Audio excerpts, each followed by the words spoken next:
When you set up a group assignment, you have two options when you give feedback to students. You can grade students individually, or you can grade them as a group. And to do that, this is a group assignment.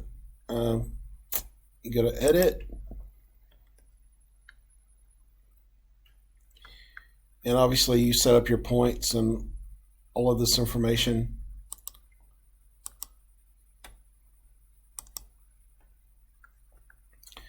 You want to select, this is a group assignment, next to group assignment. Go ahead and select your group. And by default, it grades everyone as a group. But if you want to grade them individually, you have to check this box. So just as a reminder, one more time, if you want to grade students individually in a group, you have to check this box. If you want to grade them as an entire group, then you just uncheck it and you set up your due dates and hit save.